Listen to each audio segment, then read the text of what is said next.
52nd Judicial District in Harris County, Texas. Salute to y'all. I love y'all. Y'all my faves. But they fuck with Big Ack. They said Meg's a liar. This is what they told me. Meg's a liar. Liar. L-I-A-R. Liar. I said, well, I don't know if she's a liar, but she tried to lie on me. Like, I ain't know what the fuck I was talking about. You know what I mean? But anyway, they said, here's the case. I said, holy. Rashad Darul, I see you, boy. I said, why are you sending me this? Your Honor. Your Honor, why are you sending this to me? Do you need me in your chambers? I said, no, brother. No. I want you to take a look at this, and I want you to break it down. I said, can I break it down on my stream? Sis, have it all. I already seen you tweeting out stuff that people don't know. By the way, you fucking dweeb over Apple Music who say, well, how does Ack know? How does Big Ack have this and you don't have shit? You fucking bum. Big Ack gets it all. Salute to the judge. They don't like you niggas over there. They like me. You know why? I tell the truth. Y'all liars. What was that dweeb's name? Yo, how does Ack get this stuff? Shut up! Fucking bum. Fucking peon. You're not Big Ack. You'll never be. I get the shit. Warden sent me shit. The judges sent me shit. Defense attorneys, prosecutors, everybody. The cops who locking up the niggas, they want to send me shit too. I just won't pay them. So you got to go to TMZ. I'll help you go to TMZ if I can get part of the bag. So for that dweeb over Apple Music, this is why I had to go to Spotify, buddy. You tweaking over there. They wanted the B talent. Spotify wanted the A. Sorry, buddy. I'm the nigga. You're a bum. What's his name? What's his name? Somebody said, I thought you don't give up the sources. I could say the judge sent it to me. You know why? What they gonna say to the judge? What are you gonna say to the judge? I don't give up my sources. You're right. But you know I can say the judge sent it to me? What you gonna do? Anyway. The judge wanted me to break this down.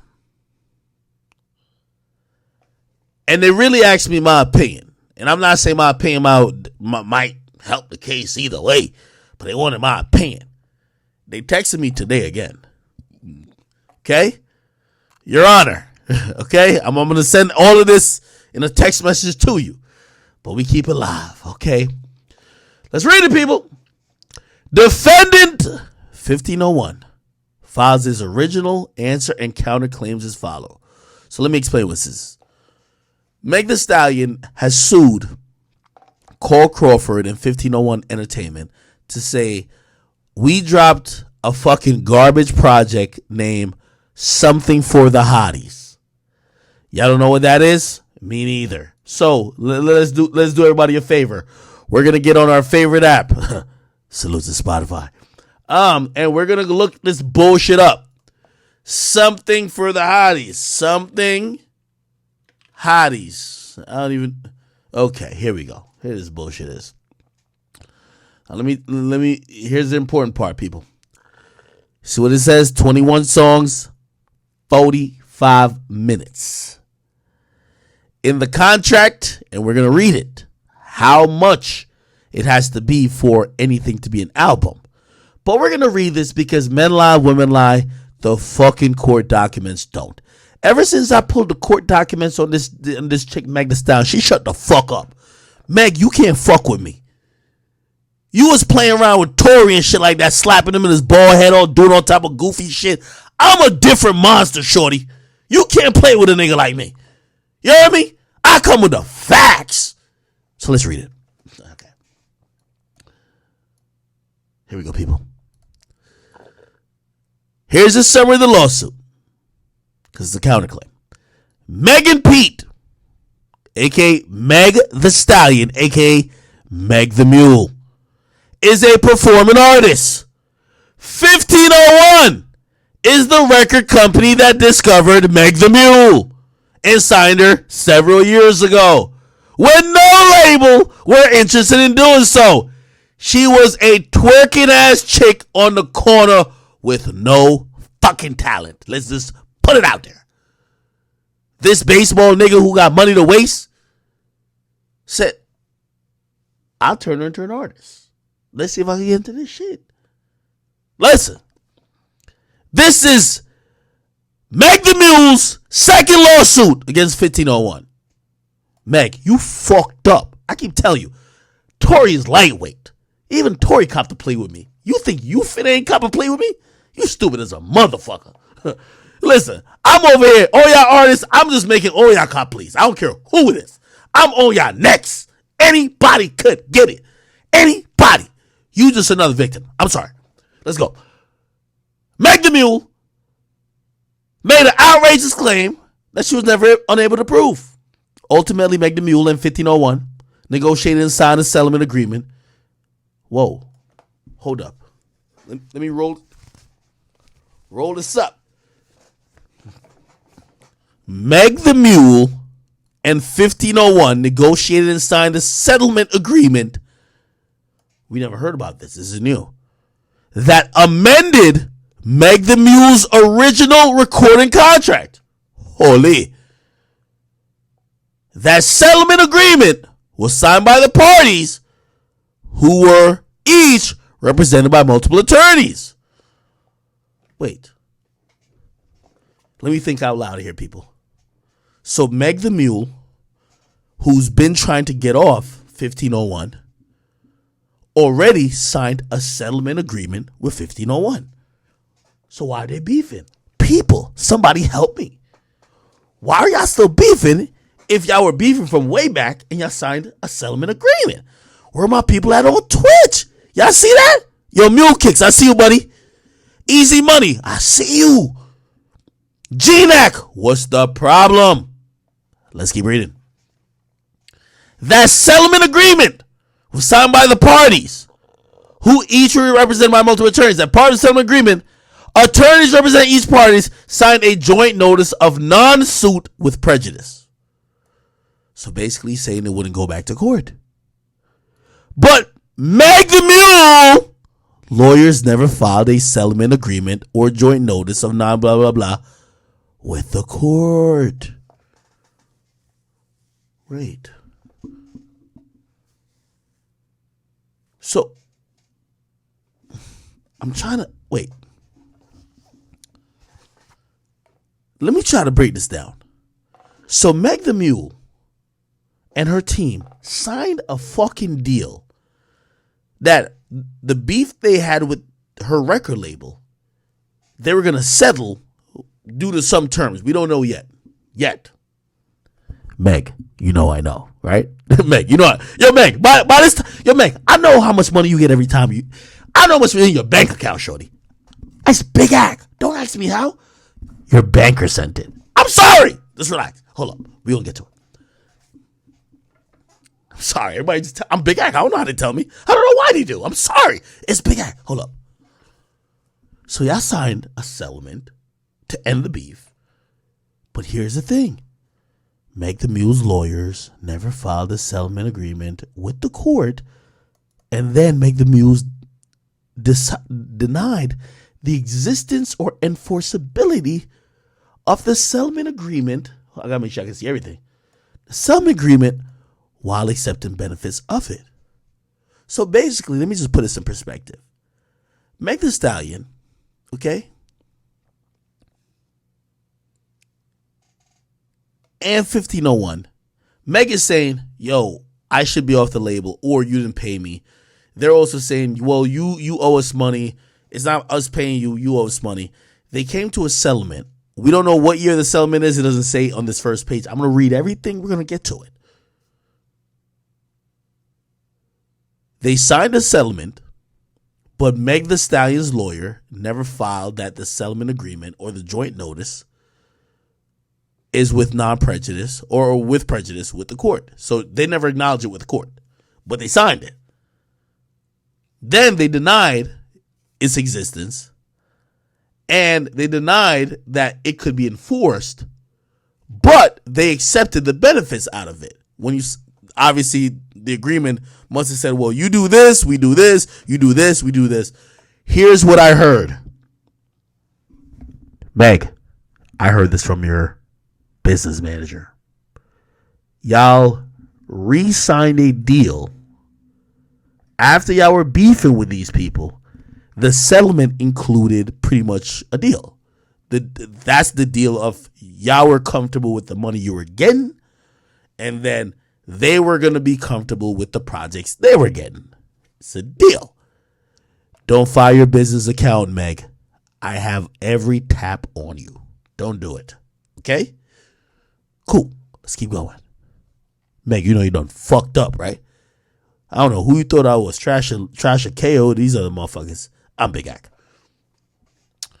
So 51 filed a motion to enforce the settlement and dismiss Meg the Mule's first lawsuit. A hearing on that motion was scheduled for Friday, February 22. A week before the hearing, Meg the Mule voluntarily dismissed the first lawsuit to avoid the hearing.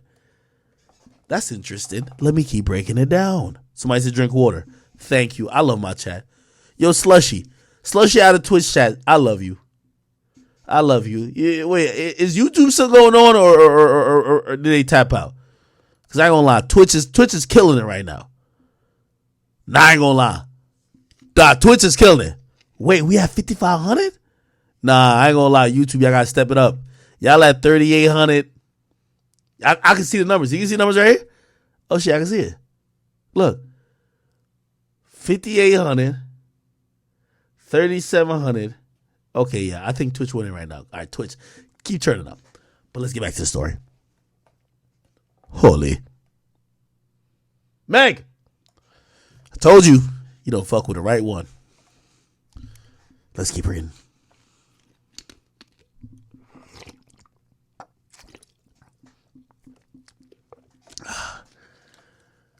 So apparently, y'all got sued before, but you dismissed the shit, right? Well, actually, y'all was about to sue, but then y'all dismissed it because you realized it was a hearing. Then on February 18th, Meg the Mule filed this second lawsuit against 1501 after denying the validity of the signed settlement agreement in her first lawsuit. She's admitted in her second lawsuit, whatever, see original petition. There's a bunch of documents. The sole issue is in her second lawsuit is whether the recording for Something for the Hotties, which Meg the Mule released on October 29th, 2021, is an album that satisfies her recording commitment under her contracts with 1501. It is not such an album. Now, Meg the Mule. Again, you're basically a hot air balloon. You're just a bunch of gas. No facts. You're not coming with paperwork. You know who came with paperwork? Big Ak. From what I heard, and don't tell me why your managers are telling me this. Your new managers. I don't know why they're telling me this. Maybe they like me. I'm a likable guy. Apparently, this is your contract.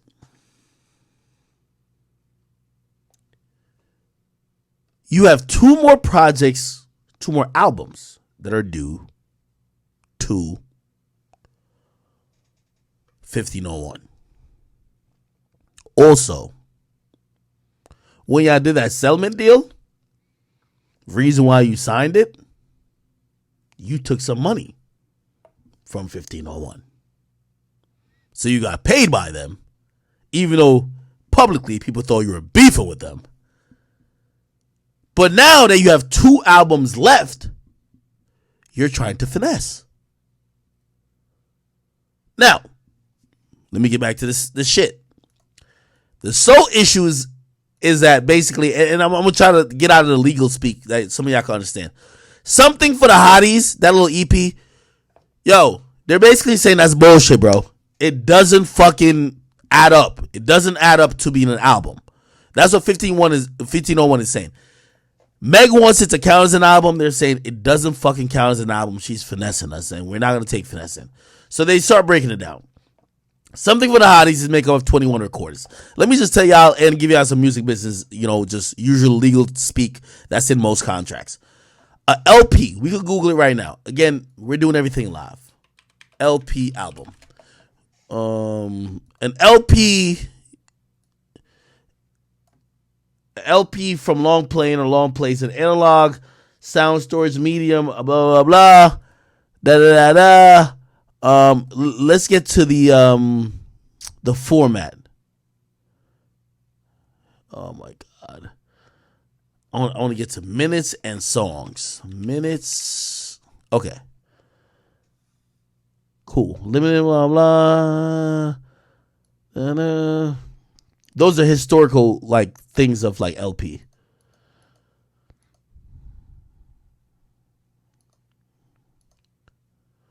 Oh my god. Okay. I'm trying to get an updated sense. I don't know why I'm looking through a lot of Wikipedia shit. Let me just go to a general thing. Difference between an LP. Okay, I'll just do difference between LP and EP. Okay? And this is how it's usually written in most contracts because, they're standard things. Who's that?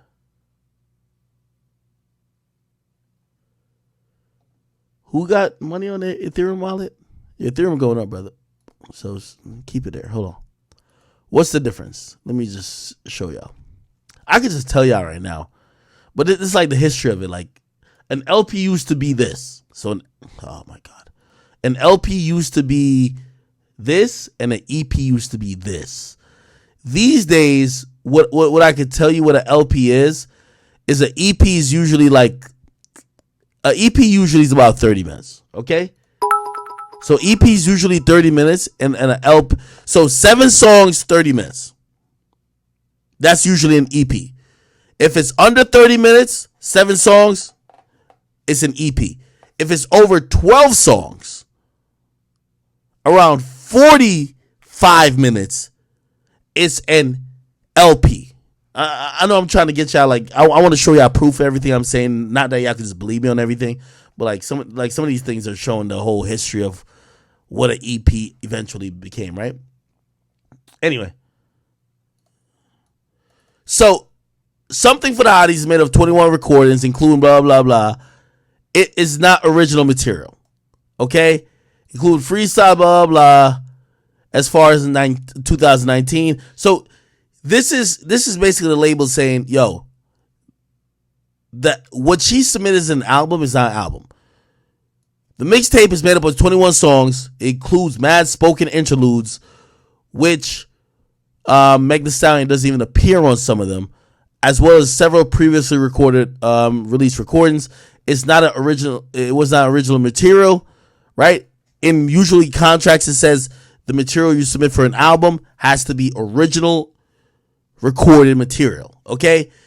She put songs out that were previously available to the public. It wasn't original. Songs that were out for years. They're disputing that should be counted as original material. In the contract with 1501, don't ask me how I seen it, Meg. You fucked up the last time you asked me how I seen shit. It says she has to original recordings for her album. So if she uses old freestyles, old things that people have seen, that's not original technically, right? Because it's previously been out, whether it was published by a DSP or not. On YouTube or archival material as far back as 2019, that results in the total duration of the new recordings, because she did have new recordings on there. That new recordings that featured Meg the Mule, it's only 29 minutes long. Remember what I just told you about the time limit? They're basically saying this is not even an EP. It's barely an EP. The recording was described in the music press as a compilation of archival. So Meg Thee Stallion's team and 300 put out a press release about the tape. It said it was a compilation record of archival materials and some new recordings.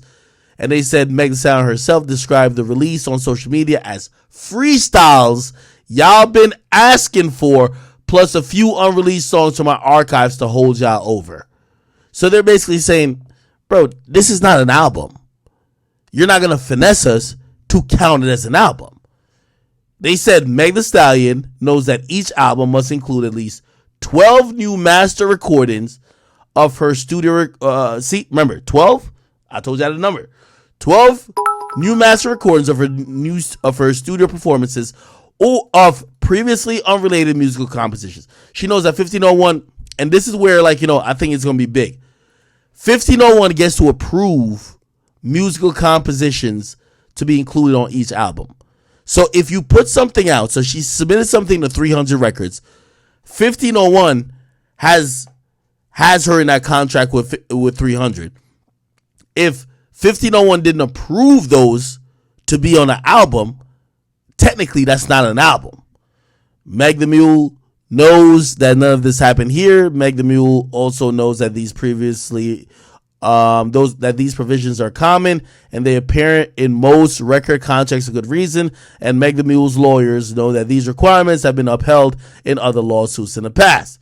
Basically saying, yo, you got to think about it. If a artist could drop whatever they wanted without the record label saying that they approve, an artist would record a bullshit album, drop it, then drop their real shit. That's why people are so up in arms what niggas saw Frank Ocean did, because the label took what Frank Ocean offered because they didn't think it was bullshit. But Frank Ocean really had the shit on the other album that he was going to drop right after they dropped their shit. You get what I mean? So in general, an artist has to get the approval of the label to say, okay, we approve this and we are going to count this as an album. Meg the Mule's label, 1501, did not approve it, so 300 just put it out on some erroneous shit, right? Cool. She never saw the approval. They only learned of the release hours before it came out because still they have to sign off on it, right? So they signed off on it. Again, Carl Crawford had to sign off on it, but not because they signed off on it being released means they signed off on it being counted as an album. By a letter dated blah blah, advised Meg the Mule's lawyer. So by a letter dated January 5th, 1501, so Carl Crawford's label, advised Meg the Mule and her lawyers that the most recent release is not an album under a contract.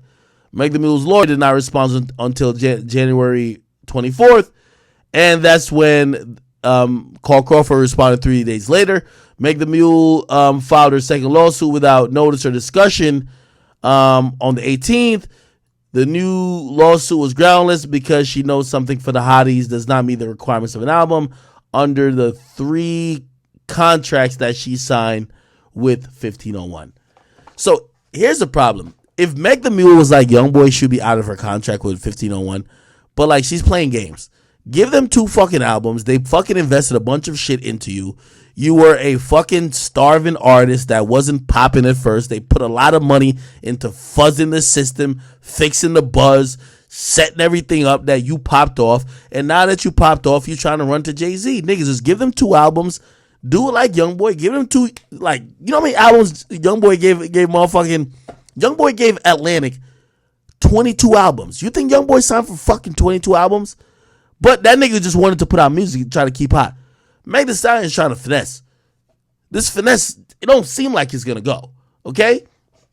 General denial. Okay. Under blah, blah. 1501, General denies, respectfully requests that Meg the Mule be required to prove her claim, Okay. Let me see if we can find any other good information. The judge told me I was going to see, which we found out she signed for 3 albums. She did 1. She owes 2. That's it. That's the point. Meg the Mule signed for 3 albums. She released 1. Everything else is a mixtape. They don't count it. I'm not saying I stand by that because I think artists should be counted on what they do, but artists also finesse because it's all about the bag. You get me? She signed a settlement agreement to say, okay, cool, we understand. They got some extra money. And then when it came to like this last move, they're trying to finesse again. So that's why they're talking about this settlement that they signed before. Okay. All right. There's some Texas shit. Pleading further. Let me see. I'm going to try to find some good shit for y'all.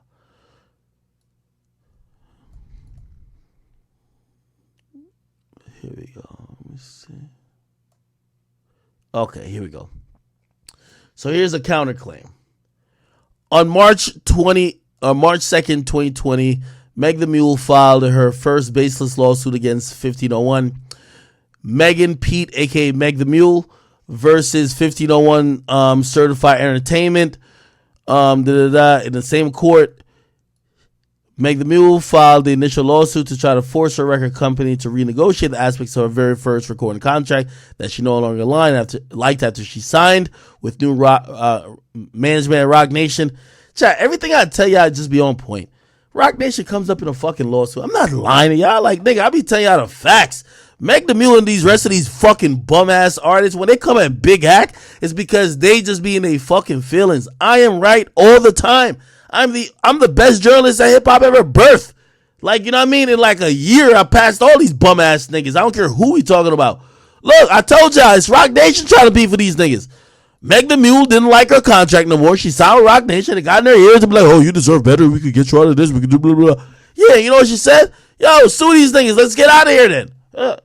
They're fighting back. Even though Meg the Mule's claim was unfounded, 1501 sought to address her concerns, and the initial case was settled.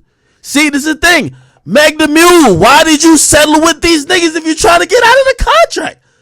I never knew about this. This is breaking news. And all y'all other little outlets and everybody else, y'all could take it. This is big information from Big Act. Meg the Mule was signed a settlement agreement on March 1st, 2021. Look, even though Meg the Mule claims was unfounded, 1501 sought to address her concerns. And the initial case, so the case y'all filed, look, the first case was back here. First case was here. And the first case was because she ain't like it because she got new management. They settled the case. They settled the case in March 1st, 2021. Why we never heard no talk about that? What happened? You see all these little dick riding motherfuckers who be questioning Big Act when Big Act be putting out information? I think I'm the greatest journalist you ever seen. Now I'm coming with the documents. You know what niggas gonna say? Yo, Akademiks typed this up himself. Shut the fuck up, you bum. Look, Meg the Mule has accepted benefits under the settlement agreement. Why sign the settlement if you're going to accept the benefits but not live up to the stipulations? But she's refused to comply with the provisions she does not like, including one directing the parties to file a joint notice of non-suit with prejudice. So basically, they were trying to say we're going to take it out of court. Meg signed the shit, unless they're saying that Carl Crawford and his team wrote Meg's name in there. They're saying they signed it. This is a court document.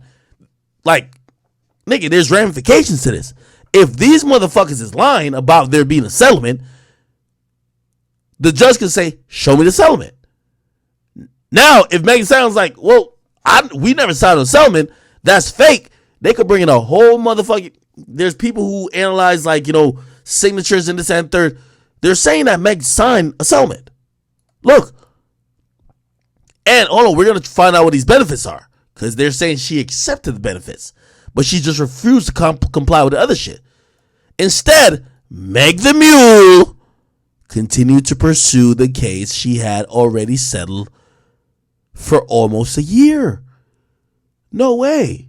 Not Meg the Mule. Why would she do this? She's the victim. Everybody just keeps doing her wrong. Everybody keeps taking advantage of her. Why would this be a thing?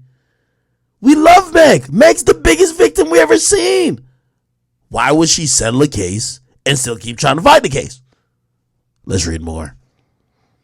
Faced with an impending hearing, right? Think about it. Faced with an impending hearing on 1501's motion to enforce the settlement, which Meg the Mule knew she would lose, Meg the Mule, and without any notice to 1501, filed a non-suit without prejudice in the initial lawsuit on February 16. So, apparently, there was a dismissed thing that Meg started beefing with this nigga about, like, right before, like, me and her got into it. Basically, she knew that there was a settlement, and then they amended their lawsuit to file a non-suit with prejudice or without prejudice. Listen, only 2 days later, Meg the Mule filed another lawsuit against 1501. Meg the Mule claimed for declaratory judgment in this lawsuit is wholly without merit. It distorts the recorded commitment that she contractually owns 1501, and indeed her original petition does not mention the distribution agreement between Theory Entertainment LLC, DBA, doing business as 300 Entertainment, 1501 and Meg Thee Stallion, which defines an album. So there's an agreement between 300 Entertainment, Meg the Mule, and 1501 that clearly defines what an album is. Let's see. Maybe they'll explain what that is. Under the contracts executed between the parties, Something for the Hotties plainly does not meet the requirement for an album. That would satisfy Meg the Mule's recording commitment. 1501 is seeks to declare that seeks a declaration to that effect, as well as its attorney fees and costs. In addition, Meg the Mule has repeatedly breached her contracts. 1501 seems to recover money damages based on those breaches, as well as attorney fees and costs. Okay, this is about jurisdiction. We're going to read that. They got factual blah, blah. Well, some factual background. Okay, this is good. We might learn something. Let's read it.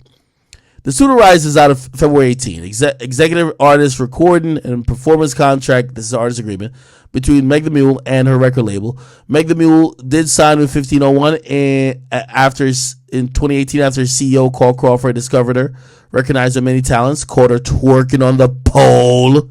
Allegedly, I don't know about that. I'm just saying it. Mr. Crawford took big risk on Meg the Mule and has spent his time, energy, and money to help Meg the Mule develop into the success she is today. Crawford is from Houston, well known for his baseball career, played on the Tampa Bay Devil Rays, Boston Red Sox, and LA Dodgers. He retired from baseball in 2016. He decided to pursue music, enjoying his dream in pursuing the music industry and creating 1501 with longtime friend Travis Farris, an industry veteran known as T. Farris. They discovered Meg the Mule on social media. When Mr. Crawford saw Meg the Mule perform, he knew there was no one else like her in the industry. The twerking was spectacular, particularly from Houston. And he told Mr. Farris that he needed to sign her. After signing Meg the Mule, Mr. Crawford decided to bring on board James Prince, known as J Prince, and 300 Entertainment as a record distributor at the end of 2018 with the goal of benefiting promising young artists like Meg the Mule. Mr. Prince, which is J Prince, is the godfather of Houston rap music, has a long history of identifying, developing, and promoting talented, well-known artists such as the Ghetto Boys.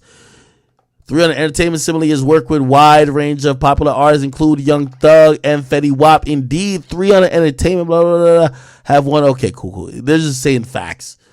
Crawford brought on G. Robertson, who actually mans Nicki at a point. These are all people like industry people know, who has a long history in the record. Blah, blah, blah, blah. He's played a key role in the artists of Kanye, Lil Wayne, Drake, T.I., Nicki Minaj, yeah. Meg the Mule was satisfied with 1501 until September 2019 when she entered into a management agreement with the new agency, Roc Nation, Holy, after the passing of her mother, who was a Houston rap artist herself, who had previously served as Meg the Mule's manager. Roc Nation is notorious in the music industry for trying to persuade its management clients to leave their record labels and sign with Roc Nation affiliate label. The acrimony between the parties with Roc Nation's involvement. Okay, let's talk about that. So Roc Nation started managing Uzi. They told him to leave DJ Drama and Don Cannon. That was their whole beef. Roc Nation started managing Bobby Shmurda. Tell him, yo, gotta get out of Epic Records. You gotta get over here. Roc Nation. Meg Thee Stallion. Yo, you gotta leave that bum ass that baseball player. Come over here. I see it. I'm just saying. On the advice of Roc Nation and without providing 1501 with a contractually required notice under the artist agreement or complying with the artist agreement, Meg the Mule actually filed a lawsuit March 2nd, 2020 against 1501 and Carl Crawford in an attempt to use her newfound success to renegotiate the artist agreement, which she signed when she was unknown. Okay? 1501 and Carl Crawford listened to her concerns, however, unsubstantiated, and attempted to work with her because Meg Thee Stallion still owes 1501 2 albums. Okay? On March 1st, 2021, they reached a settlement. This is a settlement that we haven't heard from Meg the Mule. And they memorialized their agreement, a written statement, the settlement agreement, blah, blah, blah. Therefore, as of March 1st, 2021, all of Meg the Mule's claims related to the artist agreement were fully released. In light of the settlement and the release, the parties agreed to advise the court that the initial lawsuit was settled and this and third. I'm trying to make some sense of it for y'all. I'm going to give y'all a little bit more regular people speak than lawsuit speak. Carl Crawford is saying, yo, me and her, we settled this whole thing in March last year. We settled it. We figured out what she was going to give us, what we were going to give her, whether it was money, whether from Meg it was albums, and we both signed it. It's called a settlement. And then basically, she was still unhappy and filed another lawsuit.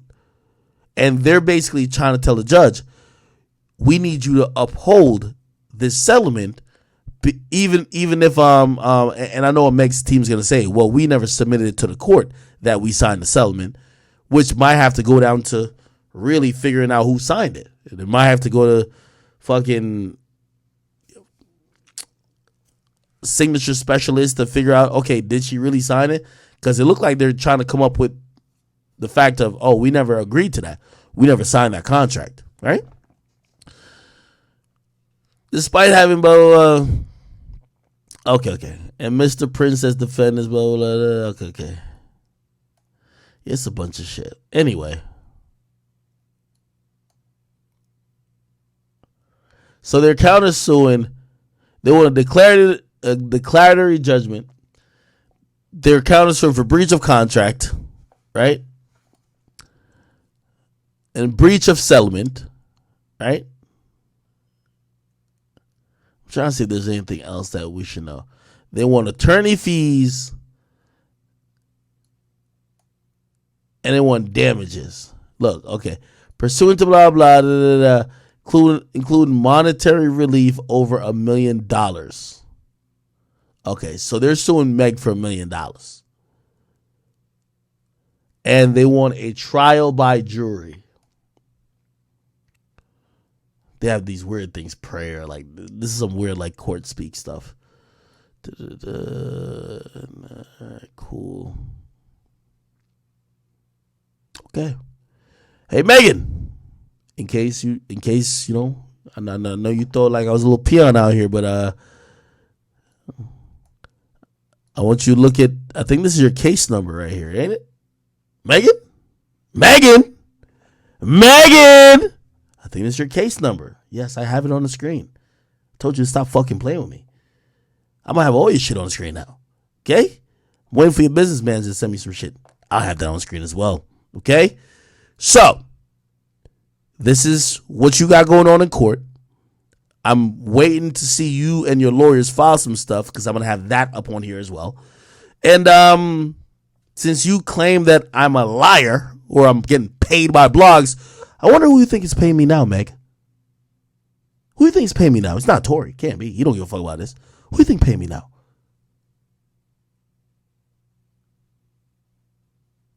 Huh, Megan Pete? Meg the Mule? No, the same way I succeeded in this rap fucking game by not taking the bullshit of people like you, I'm on your ass. That's how I made it. So I'm gonna keep being the guy, okay? All right. If y'all want me to upload a copy of this, I will. Okay, this is I won't say, is it public knowledge? Salute to the judge. Salute to the judge. Okay? The judge sends it to me, man. The judge don't even like you. I wonder why. All right, people. Copy that if y'all want to look up everything about Meg. Don't be believing me. Here's the shit you need. This is her name. She's a plaintiff. This is the defendant. This is a court. If y'all think I'm lying, Google this court, call down, talk to the clerk. Hey, is there a case called, I just sent it to you, it's right here. How could I obtain the documents relating to this case? This is all you got to say. I'm teaching all y'all how to get the court documents. Call down to the clerk. Hey, how can I obtain the actual court documents? Can I get I want the initial complaint. I want all the motions. I want any particular hearings. I want all the minutes. They're going to give you a little fee. It's not much, but everybody get money here, right? Meg the Mule ain't the only one getting money, right? Do that. And all these documents will be in your they'll be in your possession too. Sorry.